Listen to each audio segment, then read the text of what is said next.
atmospheric steam generator. Alright, it uses heat generated by electrical current to generate the heat and steam. It's for air humidification, for this room, via the blower pack, to distribute. Uses electrodes, current flows through the water. Resistance to the water, the electrical current heats the water and turns it to steam. It automatically controls how much water it wants in there to match the steam demand the room needs. Let's see. Drains automatically. As steam is produced, minerals are left behind, increasing the conductivity of the water. Dehumidifier's patented auto-adaptive cycle will monitor the conductivity, drain and refill as required. Drain, isolation valve. There is a. Hey Brian, excuse me. Is there a PRV on this drill or just the backflow? Backflow. Yup, down in the crawl space. The isolator here or at the backflow. One thing I want to tell you about, now this is the manufacturer's way of doing things. Security loop open. Alright, how they have the control wired in is into the security loop. It's just a single pole, single throw humidifier. And when this says security loop open, warning, I don't know why they want to do it this way, that just means it's not calling for humidification. There are two alarms. You can view your alarms by pressing question. W11A, safety loop open, is that particular alarm. W11A, safety loop open, just means this is not calling. This is the safety loop. This humidistat here. So that's how it works. You're not going to see steam the minute you turn it on. It may take up to 20 minutes to get steam on call for steam. It'll take about 20 minutes for this to kick on.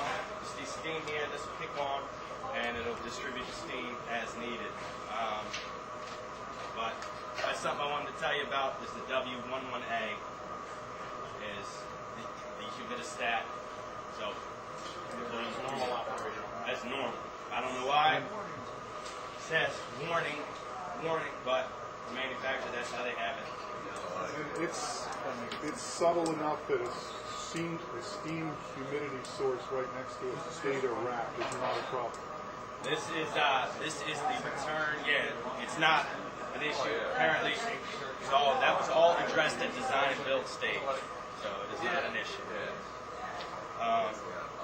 Let's see. All right, some maintenance on here. Everything, the maintenance is kept in through here. Any type of warnings, you'll see in the display. The one thing is the cylinder has a timed lifespan. All right, when this thing starts to notice, or lifespan, when this thing starts to notice that cylinder is going weak, it will give you a warning. If that cylinder is not replaced within 3 days, it will lock out this humidifier.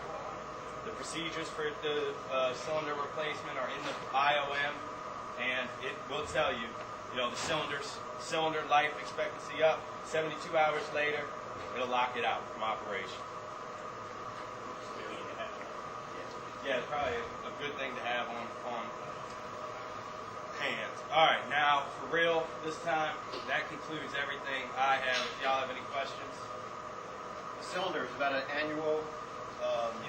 Replace anyway. Just no, because? I don't. It's not annual. This thing keeps record for it, and in the IOM, the logic of it is not. It uses based on your room needs It's based on usage, and your room needs.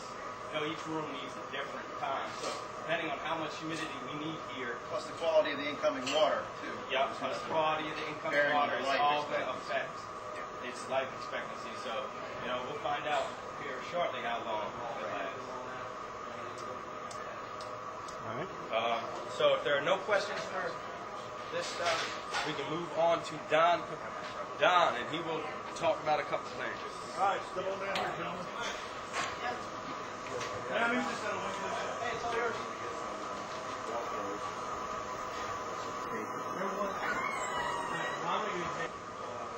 Two Rich's leaning on right now, and two more in the back.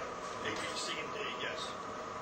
Which control in-road pull, the other critical loads that we have here, which would be the IBM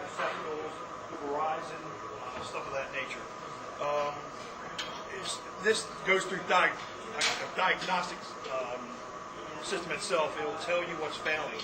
You go in here, you have to hit a system, which I don't want to do right now, but you hit tools, and it'll give you operations. Like this, I have to enter a password, which we don't know. The ABCs that know that. They'll do all the diagnostics on this, and so will General Mechanical Services. But like I said before, you type in your type in your password, and then it'll show you different systems, and you can pretty much walk through this once you know the password. It's nothing more than it'll be a highlighted area. You push it when this thing goes down into a shutdown system. You can shut anything down you want, turn it back on, turn it back off. You can go into a bypass. You want to service it in here, you can bypass it, which is via 2 disconnects downstairs in the crawl space. If anybody was down there seeing, there's 2 disconnects down there. Batteries are right behind Rich. Any electricians around? Okay. I'm talking to myself. That'd be great. This is an automatic transfer switch, ATS switch. Is just like the one that's existing in the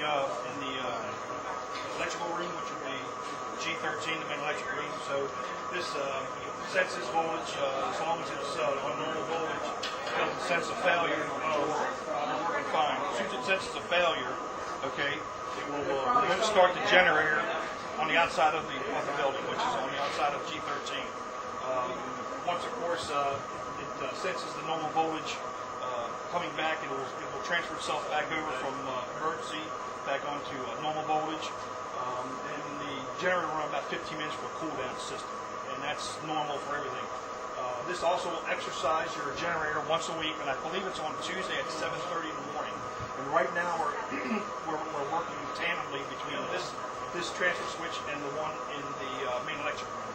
So they're actually tied in parallel, control-wise. So here, this right here is your mains coming in from via the 1200 amp breaker in the electric room. This actually feeds all your data system, feeds your chiller.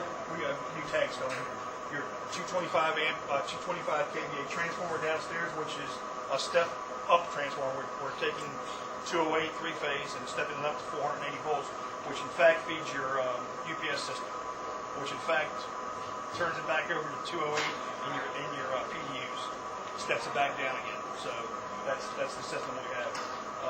There's your knock panel, which is right in the corner. This is your egress panel, which is not supposed to be locked out. I don't know who did that. Anyhow, that's supposed to be on there. It's supposed to be on this one. I don't know who did this, but anyhow, I'll lock it in a second.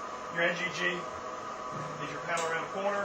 Your GMA is the panel that is on the other side of the batteries, and the CMA was the one downstairs in your basement crawl space, and everything will have labels on it and such. But I was just telling the young man about that before. So if there's any questions on this, I'll be more than glad to answer anything. If not, we'll move over to the up system. Okay.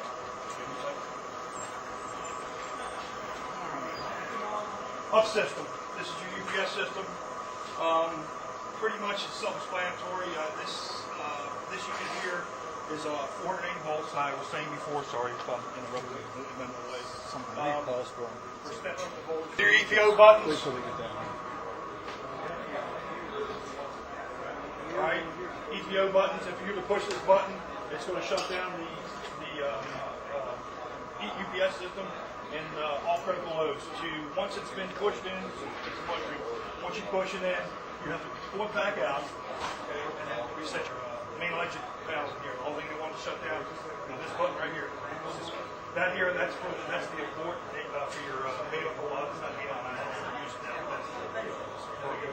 What would prompt us to hit the EPO button? Working and sparking? No, well, just in case somebody's,